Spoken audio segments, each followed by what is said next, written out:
பாத்தீங்களா? இன்றைக்கு சபையில ஜெபத்துல நிற்கிறாங்க பாத்தீங்களா?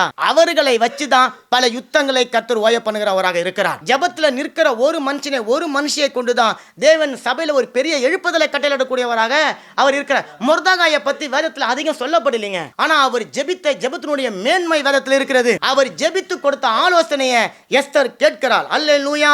அவர் ஜெபத்துல நிற்கிறவராக அவர் இருக்கிறார் பாருங்க. அவர் கூறின ஒரே ஒரு வார்த்தை எஸ்தருடைய இருதயத்துல ஒரு அக்கினியாக எழும்பினது பாருங்க. அவர் சொல்றார், இந்த நேரத்திற்காகத்தான் எங்கேயோ ஏழ்மையில இருந்த உன்னை கொண்டு வந்து தேவன் ராணியா வச்சிருக்கிறார். உங்களையும் அப்படித்தாங்க. எங்கேயோ ஏழியா இருந்தீங்க.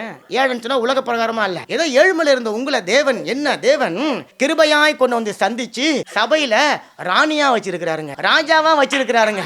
ஆசாரியரா வச்சிருக்கிறார். லேவியரா வச்சிருக்கிறாருங்க.